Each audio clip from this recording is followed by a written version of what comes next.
É com alegria que estou aqui com vocês, amados irmãos, amadas irmãs. O Senhor realmente proporcionou meios para cuidar de nós nesse período tão difícil. E hoje temos uma facilidade de acesso e comunhão e comunicação com tantos lugares. E realmente estou muito alegre nessa comunhão com as igrejas na região de Patrocínio.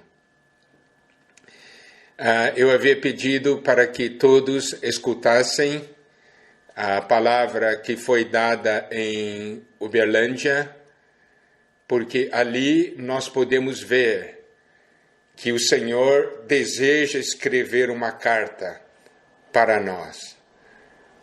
Assim como ali em Apocalipse ele escreveu uma carta para cada uma das 7 igrejas. Ele estava andando no meio das igrejas e ele é aquele que nos conhece e sabe da nossa situação. E nós vimos que a estrutura da carta é idêntica para todas as 7 igrejas. Primeiramente, ele se apresenta, diz quem ele é. E quando ele apresenta a si mesmo, ele mostra que ele é a solução do problema que a igreja tem. Ele é tudo que a igreja necessita. E ele também, nas cartas, ele diz: eu conheço as suas obras, conheço a situação de todos. Então, é uma situação onde nós não podemos nos esconder. E estamos diante do Deus que conhece tudo. E pelo fato de sabermos que Ele conhece tudo, nós não precisamos ter esforços, para poder querer encobrir, certo? Para poder encobrir a nossa situação. A melhor coisa é se abrir ao Senhor e contar tudo para Ele. Porque Ele vai falar diretamente conosco, Ele vai falar tudo com a gente. Mas nós precisamos de abertura. E Ele também, em algumas cartas, Ele diz: lembra-te. Mostrando que nós temos coisas que precisamos nos lembrar. Muitas vezes nós caímos, nós falhamos, porque nós esquecemos de fatos importantes. Fatos importantes da nossa história com o Senhor, fatos importantes da nossa experiência com Deus, da nossa condição. E o Senhor também, em alguma das cartas, Ele diz: eu tenho contra ti. Nós podemos ver aqui a sinceridade do Senhor, dizendo: você tem algo dentro de você que eu sou contra. Eu não posso aprovar. Eu creio que todos nós temos coisas assim.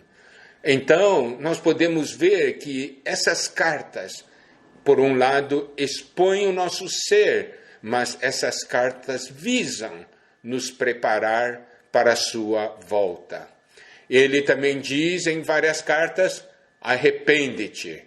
Louvado seja o Senhor, porque há um caminho, é o caminho do arrependimento.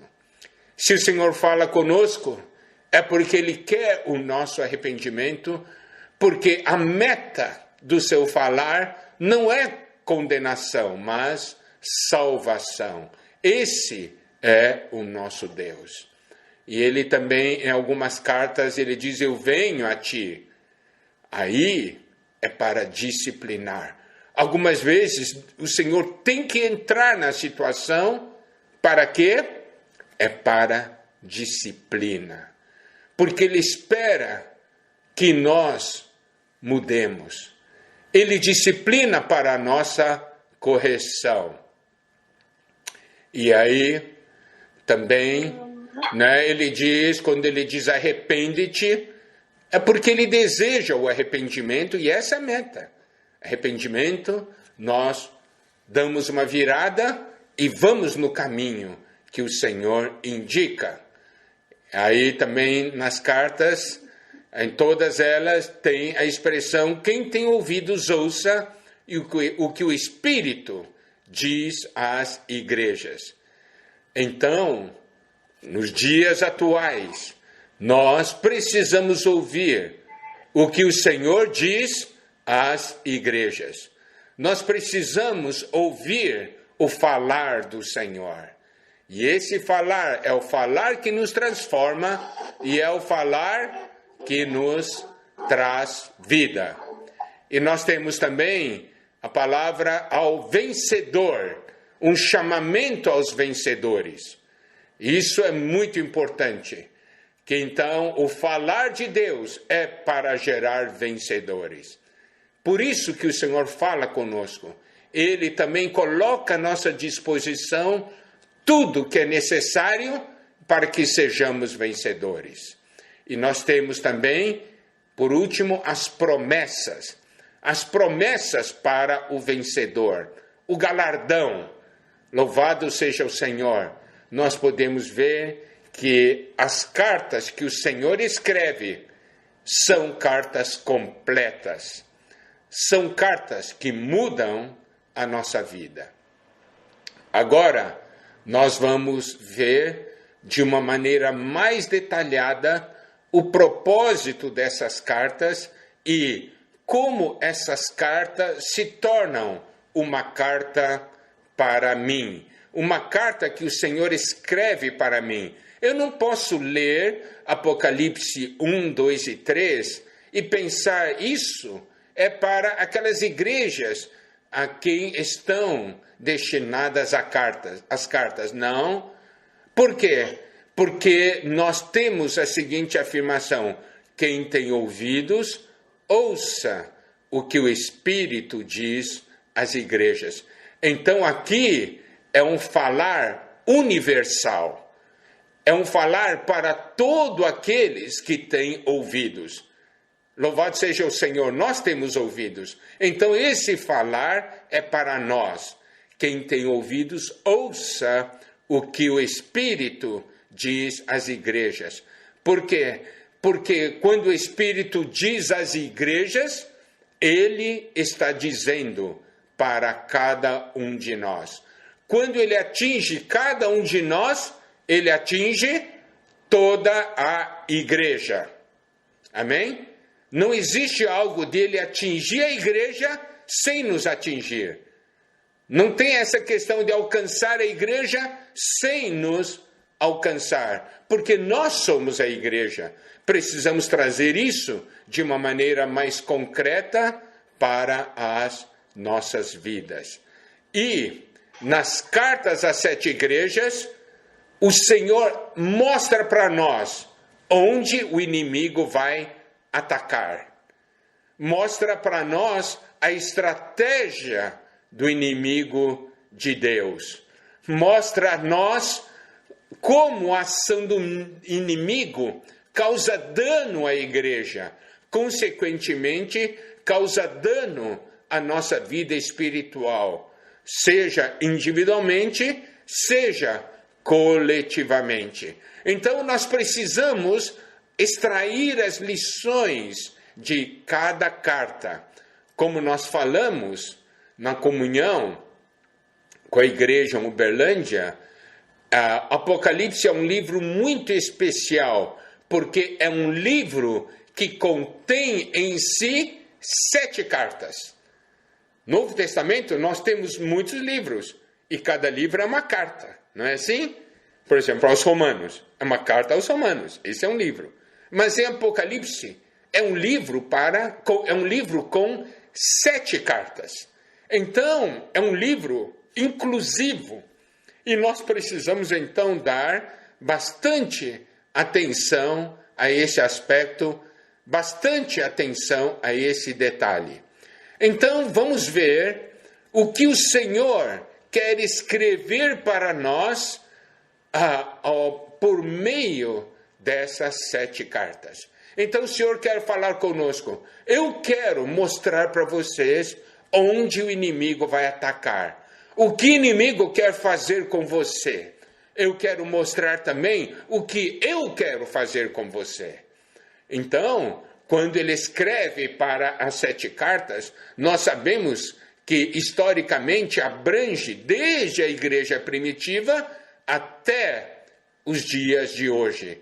Então, nós temos aqui uma revelação, uma indicação completa. Se nós tomarmos essa carta para nós, certamente nós nos tornaremos vencedores se a nossa reação for positiva. Primeiramente, vamos ver as lições que temos na carta à igreja em Éfeso. Como a carta da igreja em Éfeso se torna também uma carta para mim.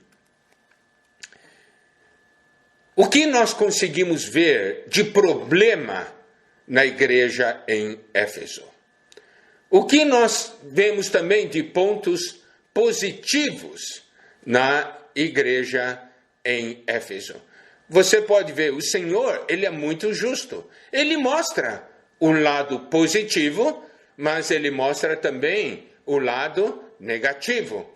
Ele mostra o que ele aprova e ele mostra também o que ele desaprova. Então, nós temos que aprender lições nesses 2 aspectos. Amém? Primeiramente, nós vamos olhar o lado negativo.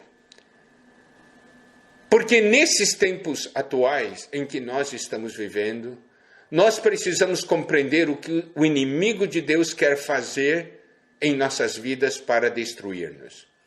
Aqui, na carta à igreja em Éfeso, nós temos no capítulo 2, versículo 4 de Apocalipse: tenho, porém, contra ti que abandonaste o teu primeiro amor. Aqui, o Senhor nos revela a estratégia do inimigo. Como o inimigo vai me tornar inútil para Deus, como o inimigo vai anular a ação da igreja na questão do primeiro amor. Ele vai tratar de fazer com que o nosso amor esfrie.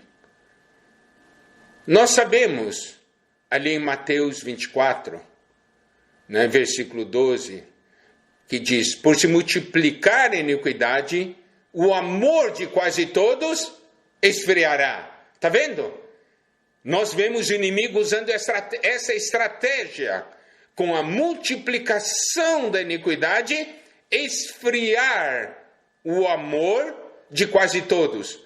Esse não é exatamente o problema na igreja em Éfeso. Existe algo que se chama o primeiro amor. Esse primeiro amor tem 2 sentidos. Primeiro no tempo e primeiro na posição. Primeiro no tempo é aquele amor do início. É o amor que nos deslumbra. Certo? Porque esse amor é algo novo que nós passamos a conhecer. Mas, mais importante do que primeiro no tempo, é primeiro amor na posição. O Deus, nosso Deus, deseja ocupar o lugar de honra em nossos corações. Que o primeiro amor das nossas vidas seja o próprio Deus. Ele quer que esse amor ocupe o primeiro lugar. Por quê? Porque quando esse amor ocupa o primeiro lugar, nós buscamos o Senhor, procuramos ter comunhão com Ele, procuramos fazer sua vontade. Não é isso, amados irmãos, amadas irmãs?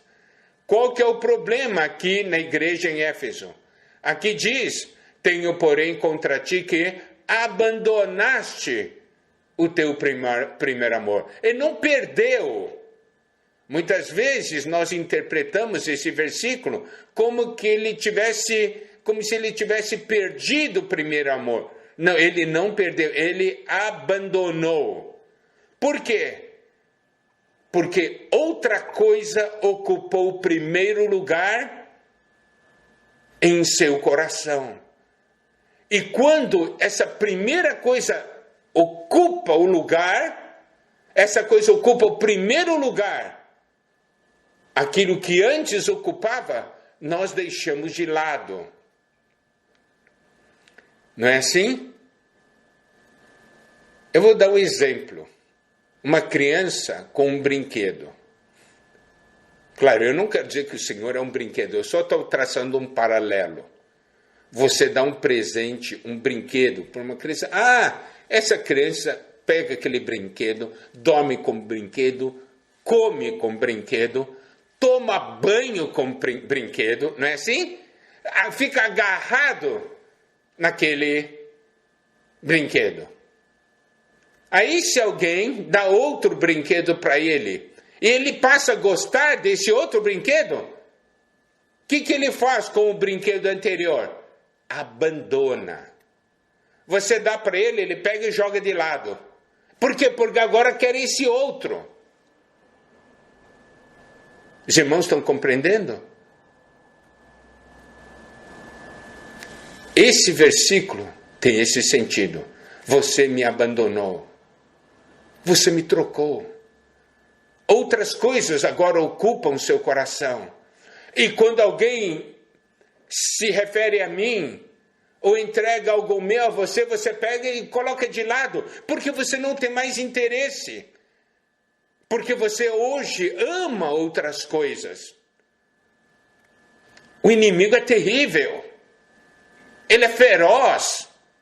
Essa estratégia é terrível. Essa estratégia fere o coração de Deus.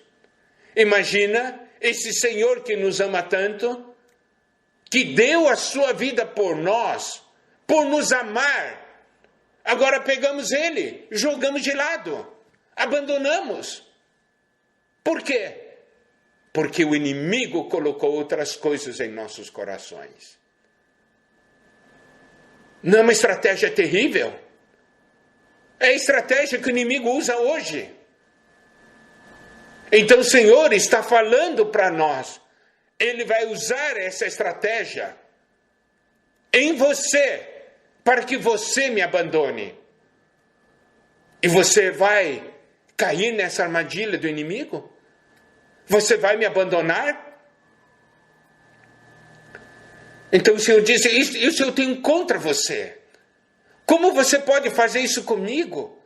Eu morri por você. Eu te salvei. E estou preparando você para a minha volta. E você não quer. Você me deixa de lado. Você ama outras coisas. Esse amar outras coisas pode até ser coisas espirituais.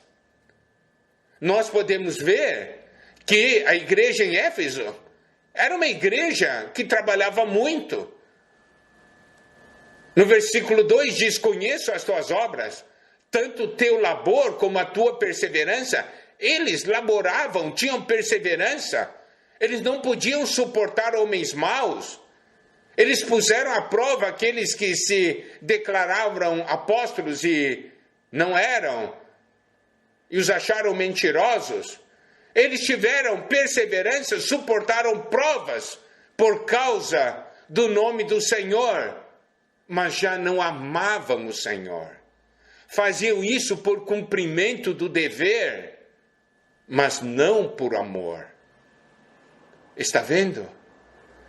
Nesses tempos finais, Satanás vai usar a mesma estratégia em nós. Por isso nós temos que perguntar, como está a minha condição hoje? Como está o meu coração hoje? Daí o Senhor diz, lembra-te, pois, de onde caíste. Isso quer dizer o quê?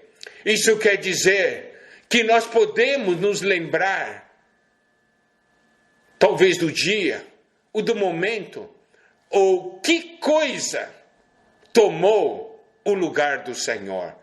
Quando essa coisa tomou o lugar do Senhor? E o Senhor diz que isso é uma queda. Porque aqui diz, lembra-te de onde caíste. Caíste, isso quer dizer queda. No momento que alguma coisa toma o lugar do Senhor, nós temos ali uma queda. Ali nós caímos. Então, o Senhor diz, lembra-te. Você consegue se lembrar, porque você sabe o que está ocupando o meu lugar no seu coração. Eu quero que você se arrependa. Eu quero que você se arrependa. Eu quero que você tenha uma mudança e volte à prática das primeiras obras. Isso quer dizer o quê? Volte a viver, a ter um viver comigo. Volte a viver comigo como você vivia antes, quando seu coração era simples, quando você não buscava outras coisas, você só preocupava-se com uma coisa: amar a mim, amar a igreja. Sabe, amados irmãos, amadas irmãs, com o tempo nós nos tornamos complicados e muitas coisas entram. Mas Deus espera o quê? Ao nosso arrependimento. Que voltemos a viver o que nós vivemos antes, porque isso é possível. E Ele diz, se não, venho a ti e moverei do seu lugar o teu candeeiro. Nós vamos ver o significado desse fato. Se você não se arrepender, eu vou mover o seu candeeiro. E aí, nós precisamos ver algo. Também, ele falou, no versículo 6, tens contudo a teu favor que odeias as obras dos nicolaítas, os quais eu também odeio. Significa, pelo menos você não está querendo ser superior aos outros, ter a questão de clérigos e leigos, achando que você é de uma classe especial. Ainda bem que você não tem isso. Mas, aqui nesse falar, quando o Senhor então dá promessa para os vencedores, mostra o segredo. Ele diz assim, quem tem no Apocalipse 2:7, quem tem ouvidos, ouça o que o Espírito diz às igrejas. Ao vencedor, dar-lhe-ei que se alimente da árvore da vida, que se encontra no paraíso de Deus. Sabe de uma coisa, amados irmãos, amadas irmãs? Toda vez que nessas 7 cartas ele fala dos vencedores e dá o galardão dos vencedores, na verdade, esse galardão dos vencedores é a realidade do viver que o vencedor tinha no meio dessa situação. Eles se tornaram vencedores. Por exemplo, no caso da igreja em Éfeso, aqui diz, dar-lhe-ei que se alimente da árvore da vida que se encontra no paraíso de Deus. Aqui nos mostra que um vencedor na igreja em Éfeso, ele tinha uma característica, se alimentava da árvore da vida. Ele desfrutava do Senhor. Quando que nós deixamos de amar o Senhor? Quando nós deixamos de desfrutar do Senhor. Está vendo?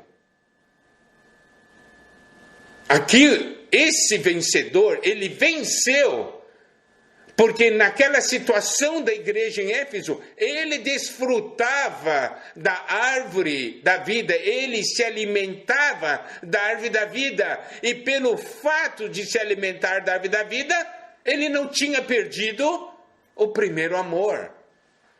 Amados irmãos, quando nós alimentamos a árvore da vida, quando nós desfrutamos do Senhor, quando nós desfrutamos da sua palavra, nós temos uma comunhão maravilhosa com o Senhor. Não há como não amar o Senhor. Não há como não dar ao Senhor o primeiro lugar em nossos corações. Quando nós passamos a perder o desfrute do Senhor, nós abandonamos o primeiro amor. O segredo está no nosso desfrute. Mesma questão, vou voltar de novo ao exemplo do brinquedo. Se tem um brinquedo e a criança desfruta daquele brinquedo, esse brinquedo até pode ficar velho. Ele sempre vai amar aquele brinquedo. Porque ele desfruta daquele brinquedo. Está vendo? Não é porque é um novo. Você pode dar um brinquedo novo, ele olhar isso aqui, não, esse aqui não tem graça. Esse brinquedo não tem graça, eu não quero. Eu quero aquele outro, porque aquele tem graça. Então, o segredo está aí, é se alimentar da árvore da vida. Não de maneira religiosa, estou falando daí você ir diante da palavra, ter comunhão com o Senhor. Estou falando de uma maneira viva e real, onde você tem um desfrute pleno, um gozo pleno. E aí, quando você desfruta, você então vive essa palavra. E o testemunho está ali presente. Mas se você não se alimenta da árvore da vida, se você não se alimenta do Senhor, você não tem mais desfrute. Você abandona o primeiro amor e, consequentemente, perde o testemunho. E perder o testemunho, o Senhor vem e remove o candeeiro. Porque já não somos mais aqueles que brilham. Mas, se nós temos o desfrute do Senhor, nós brilhamos. Isso está então no primeiro versículo de Apocalipse 2, quando o Senhor se apresenta. Essas coisas diz aquele que conserva na mão direita as 7 estrelas. O Senhor diz, você é o meu mensageiro, você está nas minhas mãos, na minha mão direita. Eu sou aquele que anda no meio dos candeeiros, eu conheço a situação, eu conheço você.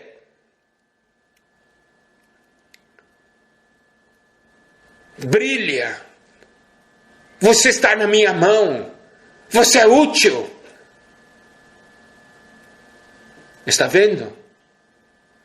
Então, amados irmãos, amadas irmãs, aqui nós podemos ver que o Senhor está mostrando a estratégia do inimigo. Fazer com que nós não desfrutemos mais do Senhor, e, consequentemente, nosso amor para com o Senhor vai se esfriar, nós vamos abandonar o primeiro amor, vamos começar a amar outras coisas, e nós vamos perder o testemunho. É isso que Apocalipse 2 nos mostra nessa porção inicial. A maneira de Satanás atacá-lo. A estratégia dele. Está vendo? Ok. Vamos dar uma olhada agora na segunda estratégia de Satanás para torná-lo inútil diante de Deus. Vamos usar agora, então, a carta à igreja em Esmirna. Nós sabemos que a igreja Esmirna é uma igreja sofredora.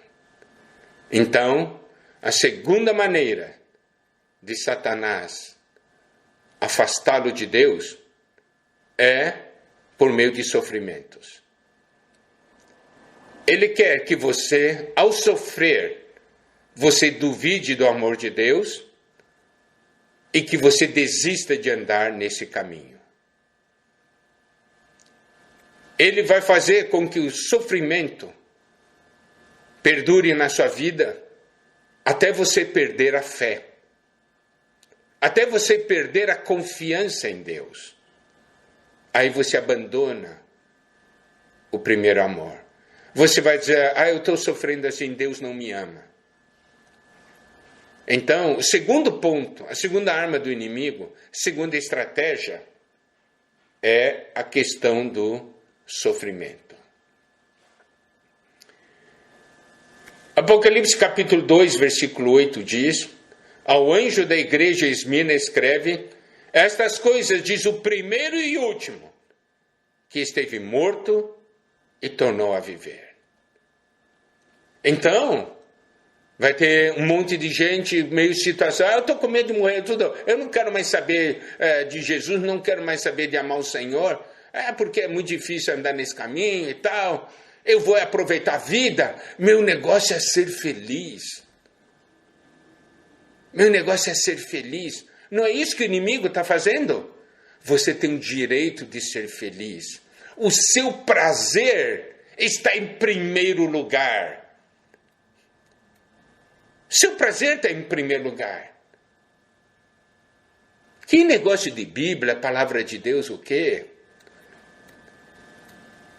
Então, olha só, é você se afastar de Deus por causa dos sofrimentos.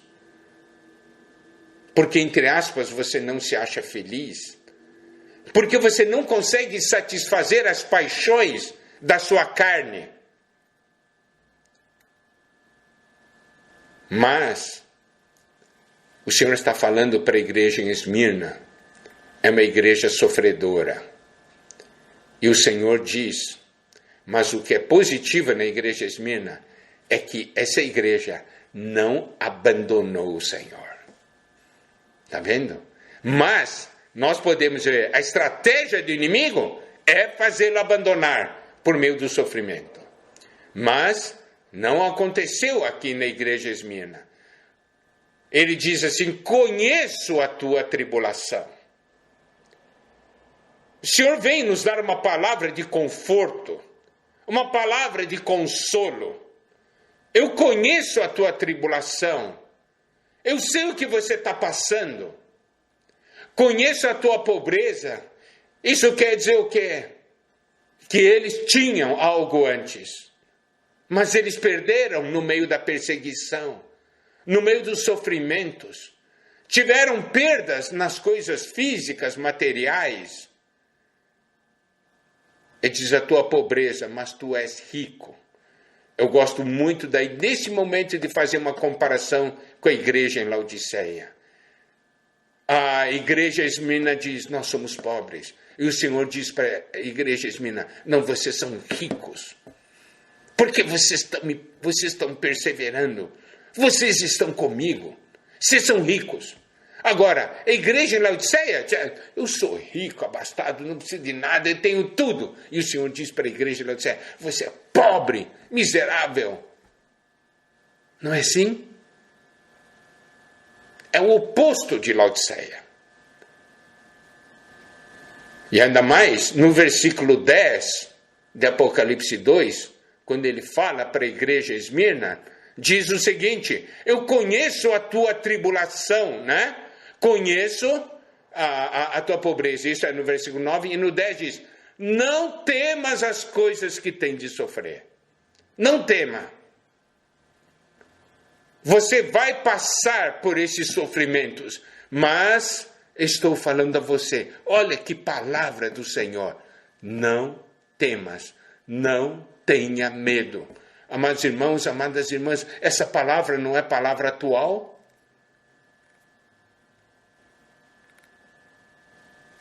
muito atual. Porque hoje o Espírito está falando às igrejas por meio dessas 7 cartas.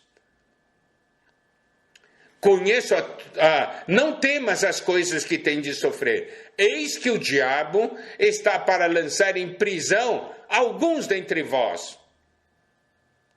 Então o Senhor falou. Alguns de vocês vão passar por situações difíceis. O diabo vai fazer algumas coisas com vocês. E aqui nos mostra que o Senhor está deixando.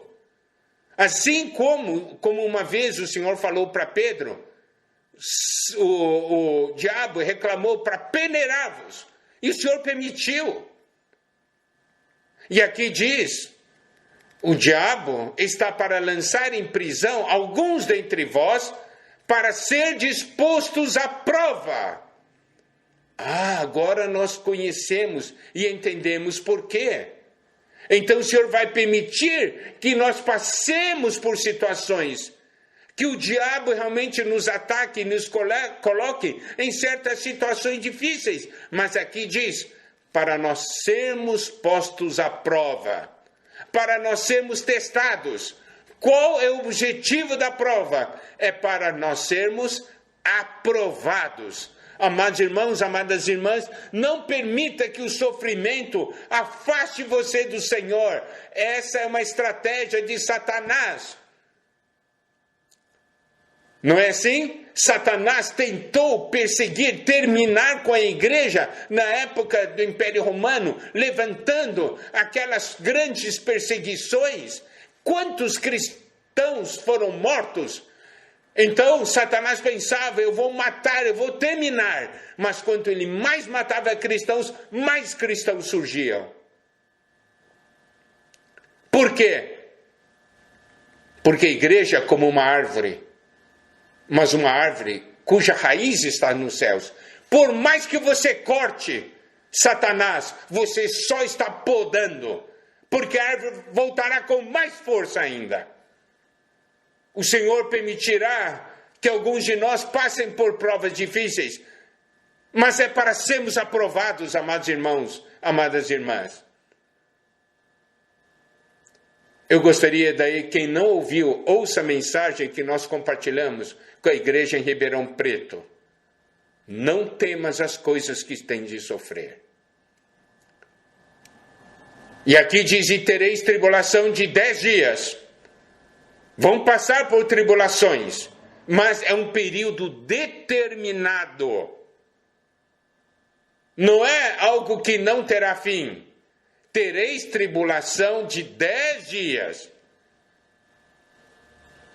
Amados irmãos, amadas irmãs, você talvez esteja passando por uma tribulação muito grande, mas vai ter fim. Por quê? Porque é medido pelo Senhor. Então, é algo que nós precisamos dar atenção. Daí o Senhor diz, ser fiel até a morte e dar-te-ei a coroa da vida. Ser fiel, fique firme. Você vai ganhar a coroa da vida. Amados irmãos, nós precisamos ganhar aqui uma visão diferente. Os problemas vêm. A minha visão, a sua visão deve ser, no meio dessa tribulação, eu não vou perder, eu vou ganhar. Eu vou ser aprovado e eu vou ganhar a coroa da vida. Então, amado irmão, amada irmã, a estratégia de Satanás é usar os sofrimentos, os problemas, as tribulações, para fazer com que seu amor se esfrie, para que você se afaste de Deus. Não caia na armadilha do inimigo. Seja fiel ao Senhor. Você tem que olhar isso aqui, o Senhor permitiu. O Senhor está me colocando à prova. Não é assim? Olha só, se você dar uma olhada em Gênesis 22, nós vemos o Senhor pedindo para Abraão oferecer Isaque. Era uma prova. Também hoje nós estamos passando por provas. Mas nós precisamos saber de uma coisa: o Senhor é o Senhor que venceu a morte. Ele é o primeiro e último. Quer dizer que no meio dessa tribulação, Ele está caminhando à nossa frente e Ele também está na nossa retaguarda. Ele está nos guardando nessa jornada. Nós vamos passar por dificuldades, nós ouvimos a palavra, passar pelo vale da sombra da morte, mas nós temos a presença do Senhor.